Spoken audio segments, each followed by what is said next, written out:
Assalamualaikum warahmatullahi wabarakatuh. Kami dari kelompok 4 akan mempresentasikan materi mengenai tipe dan dimensi budaya organisasi yang beranggotakan saya sendiri, Indriani Agustin, serta rekan saya, Rahma Eka Wulandari, Ferry Irawan, dan Wilujeng Korunisa. Dalam materi ini kami akan membahas 4 pokok bahasan. Yang pertama ada perbedaan tipe dan dimensi budaya organisasi, kedua ada dimensi budaya organisasi, ketiga ada tipe budaya organisasi, dan yang terakhir, keempat itu ada dimensi dan tipe budaya organisasi dalam praktik. Baik, di sini saya akan menjelaskan mengenai perbedaan tipe dan dimensi budaya organisasi. Nah, untuk perbedaan tipe dan dimensi budaya organisasi ini sendiri, yang pertama itu tipologi ini menjelaskan beberapa kelompok ideal yang bisa dipahami oleh sejumlah orang. Cara untuk menetapkan kelompok ideal ini sendiri itu biasanya tidak didasarkan pada bukti empiris dari hasil penelitian ilmiah, melainkan dengan cara-cara yang lebih pragmatis dan arbitrary. Bukti empiris ini sendiri didasarkan pada hasil observasi atau percobaan. Sedangkan untuk dimensi ini digunakan untuk mengelompokkan beberapa fenomena dalam suatu masyarakat. Yang dapat dibuktikan secara empiris bahwa fenomena tersebut itu betul-betul dapat dikelompokkan. Dalam kaitannya budaya organisasi itu dapat diartikan bahwa sebelum menetapkan dimensi organisasi itu, terlebih dahulu kita melakukan penelitian untuk memperoleh bukti empiris bahwa pengelompokan budaya organisasi tidak didasarkan pada keinginan subjektif seseorang, melainkan pada keputusan objektif hasil penelitian. Yang kedua itu perbedaannya itu penetapan tipe budaya organisasi cenderung bersifat subjektif dan arbiter. Maka untuk penetapan dimensi budaya organisasi sendiri ini bersifat empiris. Kedua ada dimensi budaya organisasi. Dengan kita memahami budaya organisasi melalui dimensi-dimensinya itu, bisa dikatakan bahwa budaya organisasi ini bersifat comparable, yang artinya itu dapat dibandingkan meski kedua organisasi tersebut tidak bisa dikelompokkan ke dalam satu industri yang sama. Dimensi budaya organisasi yang pertama itu menurut Hofstede. Menurut Hofstede ini sendiri, Hofstede melakukan penelitian dengan pendekatan kuantitatif yang didukung oleh jumlah sampel yang sangat besar dan alat analisis yang sangat kompleks. Hofstede sendiri ini mengkelompokkan budaya organisasi ke dalam 6 dimensi. Yang pertama ada process oriented versus result oriented. Pada process oriented ini perhatian organisasi lebih ditujukan pada proses yang berjalan selama ini dan sejauh mana orang-orang yang bekerja patuh terhadap ketentuan-ketentuan atau kebijakan yang telah digariskan organisasi. Akibatnya dari organisasi ini cenderung menghindari resiko, tidak antusias dalam pekerjaannya dan menganggap bahwa kehidupan sehari-hari dalam organisasi itu hanyalah sebuah rutinitas belakang. Sedangkan untuk result oriented ini sendiri, perhatian organisasi lebih dituju pada hasil kegiatan ketimbang pada prosesnya. Sehingga seringkali organisasi itu tidak mempedulikan bagaimana prosesnya yang dilakukan, tetapi yang penting hasil yang didapat itu cepat. Kedua itu ada employee oriented versus job oriented. Untuk employee oriented ini sendiri itu menggambarkan lingkungan internal organisasi yang dipenuhi oleh para pekerja yang menginginkan agar pihak organisasi memperhatikan kepentingan-kepentingan mereka mengenai persoalan-persoalan pribadi mereka sebelum berorientasi pada pekerjaan yang harus mereka lakukan. Sedangkan untuk job oriented sendiri ini, para pekerja itu harus mendahulukan pekerjaannya sebelum menuntut dipenuhi kepentingan mereka. Ketiga ada parochial versus profesional. Parochial sendiri ini menjelaskan tingkat ketergantungan karyawan itu pada atasan dan pada organisasi itu sangat tinggi. Sehingga para karyawan itu berusaha untuk mengidentifikasikan dirinya agar mereka itu diakui bahwa mereka itu sebagian-bagian dari organisasi itu. Sedangkan untuk profesional ini, mereka itu merasa bahwa kehidupan pribadi itu adalah urusan mereka sendiri. Sedangkan alasan organisasi itu merekrut mereka semata-mata itu karena kompetensi dalam melakukan pekerjaan, bukan karena latar belakang keluarga mereka. Keempat ada open system versus closed system.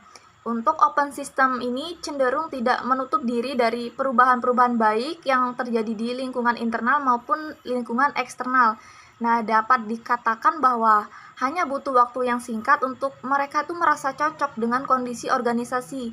Apalagi untuk pendatang baru, mereka itu tidak membutuhkan waktu lama untuk merasa cocok dan nyaman. Untuk closed system ini sendiri, organisasi itu seolah-olah diperlakukan sebagai mesin yang bekerja mengikuti pola yang sudah ada tanpa melakukan perubahan. Nah, dapat dikatakan untuk pendatang baru sendiri ini cenderung butuh waktu yang lama untuk mereka merasa cocok dan nyaman dalam organisasi tersebut. Yang kelima itu ada loss control versus tight control. Nah, untuk loss control ini sendiri itu organisasi mempunyai alat kendali dan tata aturan yang formal yang mengendalikan orang-orang di dalam organisasi itu tersebut. Akibatnya itu setiap orang hampir tidak peduli dengan biaya yang dikeluarkan sebesar apa serta target waktu yang hampir tidak terpenuhi. Nah, sebaliknya dari tight control. Nah, tight control ini sendiri itu cenderung menerapkan aturan-aturan yang ketat bahwa dalam batasan-batasan tertentu itu cenderung kaku. Dalam hal ini tuh aturan yang tertulis itu dianggap sebagai raja oleh tight control. Yang terakhir ada normatif versus pragmatif. Untuk pragmatif kultur itu organisasi berorientasi pada konsumen. Nah, mereka tuh menganggap bahwa konsumen itu adalah segalanya. Dalam aturan atau prosedur itu bisa saja dilanggar jika menurut mereka hal tersebut itu menghambat hasil dan pemenuhan kebutuhan konsumen. Sedangkan untuk normatif kultur, mereka menganggap bahwa tugas yang diemban organisasi terhadap dunia luar itu merupakan bentuk implementasi peraturan-peraturan, konvensi atau tertulis yang tidak boleh dilanggar. Nah, sekian presentasi dari saya. Selanjutnya akan dilanjutkan oleh teman saya. Baiklah, di sini saya akan melanjutkan presentasi dari rekan saya. Di sini saya akan membahas tentang dimensi budaya organisasi menurut Reynolds. Nah, di sini terdapat 14 dimensi. Yang pertama yaitu berorientasi eksternal dengan berorientasi internal. Dimensi ini memberikan gambaran bagaimana sebuah organisasi mencoba melakukan aktivitasnya dalam rangka memberikan kepuasan kepada klien, konsumen, atau pihak luar lainnya. Nah, jadi untuk memberikan kepuasan konsumen, mereka harus memperhatikan selera dan harapan mereka. Kemudian yang kedua, berorientasi pada tugas dengan berorientasi pada aspek sosial. Nah, dimensi ini mengontrasikan antara fokus organisasi terhadap tugas yang harus dijalankan karyawan dengan perhatian organisasi terhadap kebutuhan personal dan sosial karyawannya. Contohnya yaitu karyawan harus menjalankan aktivitas-aktivitasnya terlebih dahulu sebelum mereka menuntut hak-haknya. Jadi sebaliknya jika dalam organisasi tersebut yang fokus pada kebutuhan personal dan sosial karyawannya beranggapan bahwa semua kebutuhan karyawan itu harus terpenuhi terlebih dahulu agar mereka bersedia membantu organisasi dalam menyelesaikan tugasnya. Kemudian yang ketiga, menekankan pada pentingnya safety dengan berani menanggung resiko. Nah, dimensi ini berkaitan dengan respon organisasi terhadap perubahan lingkungan eksternal. Nah, jadi untuk menekankan pada pentingnya safety ini dalam perusahaan itu meningkatkan stabilitas dan keamanan internal. Sedangkan organisasi yang proaktif biasanya berani mengambil risiko dalam menanggapi perubahan lingkungan. Kemudian yang keempat, menekankan pada pentingnya conformity dengan individuality. Nah, jadi dalam menjalankan aktivitas-aktivitasnya, organisasi dapat dilihat dari dua dimensi yang berbeda, yakni di satu sisi organisasi memberikan toleransi yang sangat tinggi kepada anggotanya untuk berbeda dengan anggota organisasi lainnya. Anggapannya yaitu setiap individu kan pasti memiliki perbedaan dan kemampuan tersendiri, sehingga jika perbedaan tersebut dioptimalkan secara optimal, maka kinerja organisasi juga akan semakin tinggi. Sebaliknya, jika organisasi yang percaya bahwa perbedaan sangat disfungsional dan tidak menghasilkan sinergi, sehingga hal itu perlu dihindarkan. Kemudian yang kelima, pemberian reward berdasarkan kinerja individu dengan kinerja kelompok. Nah, di setiap organisasi kan pasti akan memberikan reward atau imbalan kepada karyawan dalam bentuk imbalan uang, keamanan kerja, gaji berkala, promosi, jabatan, atau bentuk lainnya. Nah, jadi penerimaan reward ini bisa dilakukan berdasarkan kinerja individu maupun kinerja kelompok. Kemudian yang keenam, pengambilan keputusan secara individual dengan keputusan kelompok. Salah satu fungsi utama seorang manajer yaitu mengambil keputusan organisasi. Nah, sesuai dengan kedudukannya, jadi manajer tersebut bertanggung jawab penuh terhadap jalannya proses pengambilan keputusan. Namun ada kalanya seorang manajer itu tidak hanya mengambil keputusan secara sepihak, tetapi harus melibatkan anggota lainnya seperti manajer lainnya dalam mengambil keputusan. Seperti itu. Kemudian yang ke-10, kemudian yang ke-7, pengambilan keputusan secara terpusat, centralized dengan pengambilan keputusan yang bersifat decentralized. Nah, jadi pengambilan keputusan ini tidak dilihat dari siapa yang akan mengambil keputusan, tetapi di mana keputusan tersebut akan dibuat. Jadi keputusan ini bisa dilakukan secara tersentralisasi atau terdesentralisasi. Kemudian yang ke-8, menekankan pada pentingnya perencanaan dengan ad hoc. Dimensi ini menggambarkan bagaimana sebuah organisasi merespon perubahan lingkungan. Kemudian yang ke-9, menekankan pada pentingnya stabilitas organisasi dengan inovasi organisasi. Jadi dalam organisasi ini berbeda dalam hal mengantisipasi perubahan. Contoh inovasi organisasi yaitu perusahaan tersebut akan terus-menerus melakukan upaya pembaruan seperti menawarkan produk atau jasa baru. Sedangkan organisasi yang mementingkan stabilitas organisasi, mereka tidak begitu peduli terhadap perubahan-perubahan yang terdapat di luar organisasi. Kemudian yang ke-10, mengarahkan karyawannya untuk berkooperatif dengan berkompetensi. Dimensi ini menggambarkan cara sebuah organisasi memperlakukan karyawannya.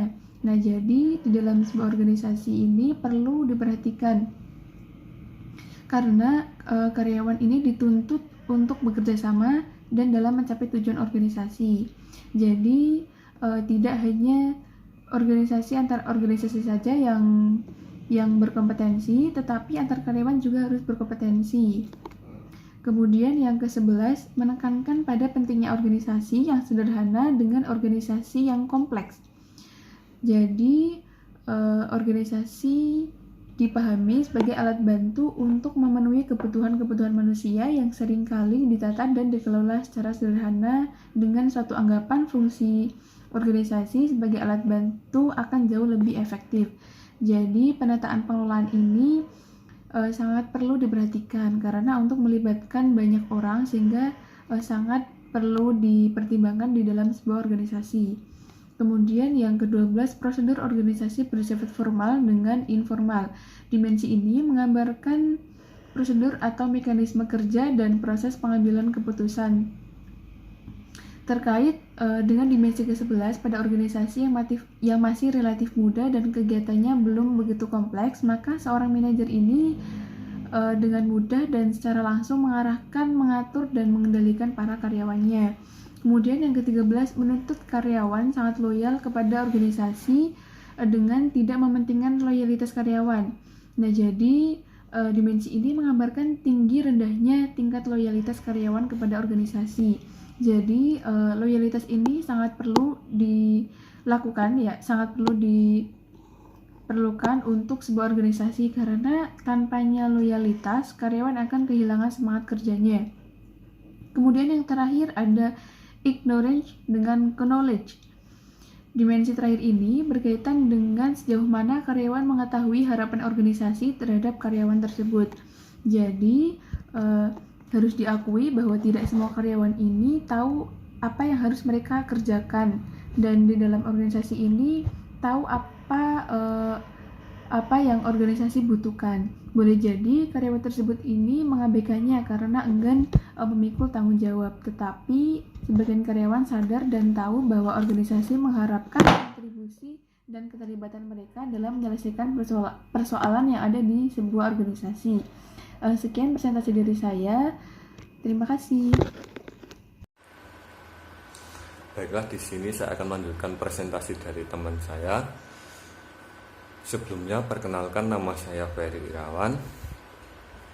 Di sini saya akan menjelaskan tentang tipe budaya organisasi. Nah, tipe budaya organisasi ini ada menurut beberapa pendapat.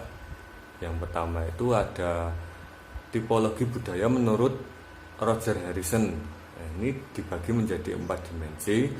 Yang pertama ada orientasi pada kekuasaan. Yang dimaksud di sini adalah pada pekerjaan perusahaan didominasi oleh seseorang atau kelompok tertentu. Contoh mudahnya saja itu pada keluarga, di mana pemilik biasanya mendominasi secara penuh atas semua hal dalam pengambilan kebijakan di dalam keluarganya. Nah, yang kedua ada orientasi kepada peran masing-masing pejabat. Ini lebih ke pendelegasian atau pertanggungjawaban tugas ke beberapa bagian. Contohnya saja manajer yang memberikan tugas atau tanggung jawab kepada karyawannya sesuai bidang masing-masing. Yang ketiga ada orientasi kepada tugas.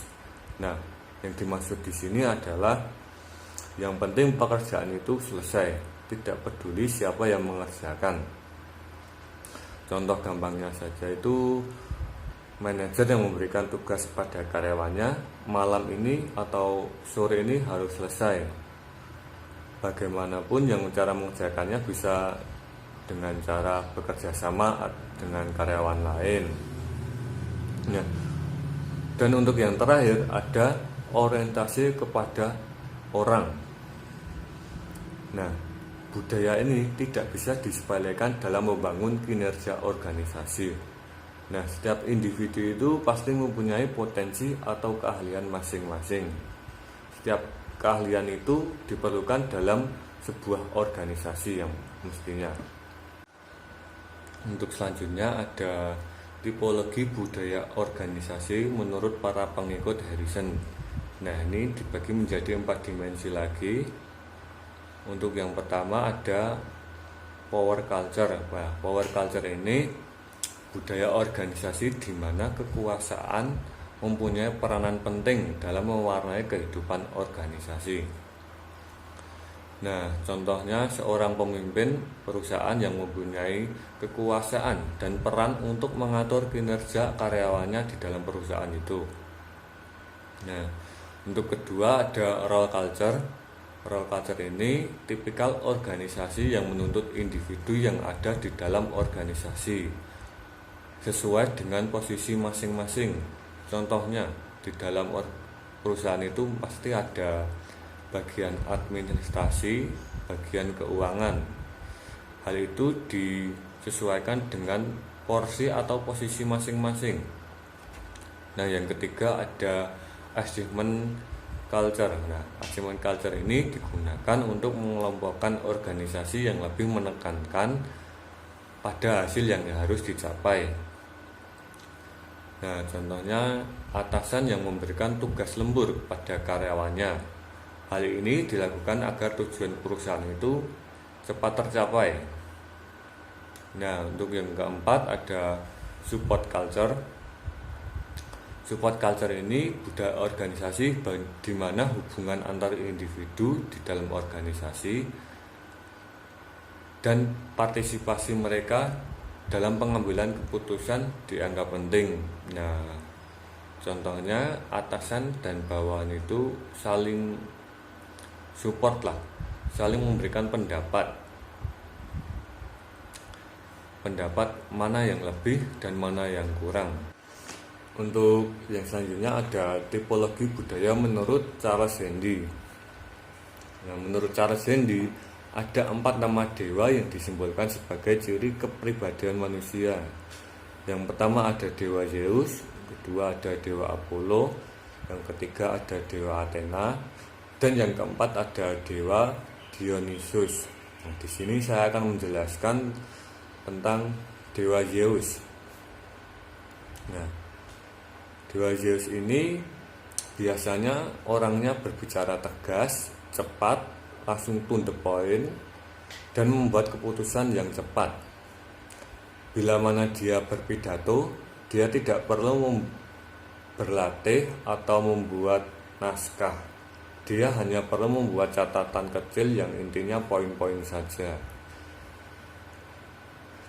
Seorang Zeus ini suka mendelegasikan wewenang kepada orang yang dia dipercayai. Seorang Zeus ini dia mudah dipercaya seseorang.